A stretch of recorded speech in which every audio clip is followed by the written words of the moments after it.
North is a dangerous place for small buggies like yours.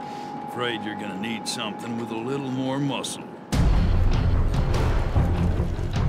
Fundamentally, a first-person shooter needs to pull the player into the action, to have him ducking and dodging in his chair what he sees coming at him on the screen.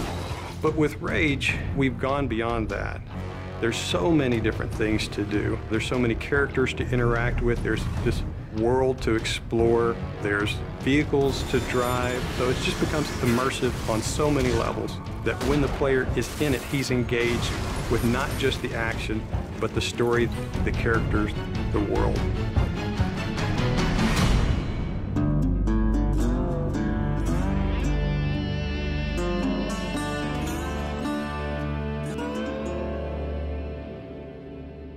The Wasteland in Rage is kind of like a plate that the rest of the game sits on. As you travel around, you'll discover that there's these entrances to bandit hideouts and mutant caves and old sewers and things. Listen, don't you go trekking around down there without some serious firepower. In Rage, we try to make the game open but directed. Player choice is very important in Rage. The Wasteland is more than just a setting for the story. It's its own gameplay level, for lack of a better word. It's the thing that stitches the story and it stitches the action all together. We want you to follow this action movie experience, but we allow you some freedoms to kind of explore different things. Each of the missions does kind of surround the story. For instance, we have an electrobolt for the crossbow weapon. Electricity, water, that makes sense. Well, Wellspring sits on top of a well. So the obvious gameplay thing is here, okay, you shoot the electrobolt in the water. It electrifies anybody that's in the water and they die. As you travel through the Wasteland, you meet very interesting, very over-the-top characters. Great! Muy bueno! We are simpático, eh? And you feel that creating memorable characters that offer you memorable missions really kind of helps drive the whole experience forward. The interactions that the player will have with these characters should hit something in the emotional nerve of the player. So we've gone that extra distance to make key characters really feel alive. So you know when you go talk to Dan or the J.K. Stiles, the producer of that crazy TV show, or the sheriff, you forge these relationships with them. And they give you lots of bits of the story, but you live through the rest of those elements.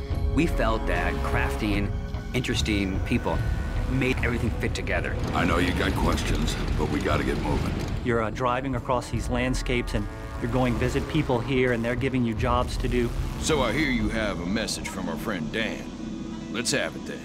One of the things that we discovered with Rage is when people saw us drive around shooting other cars, they immediately said, I want to do that in multiplayer. So we've taken the best parts of the vehicle combat from the single-player experience and added a really fun, intuitive multiplayer experience with it. We also have this cooperative style gameplay that allows a player to get with a friend, run through a level that's maybe changed a little bit from things that they've seen in the game, and then we roll a little bit of fiction into that. So it's taking all the kind of visceral, in-your-face action, but you're doing it with a buddy. We really have the best of both. We have great co-op missions and some great vehicle multiplayer. We want to provide this smorgasbord of different things that the player can do so that they can become immersed with other things rather than just a critical story path.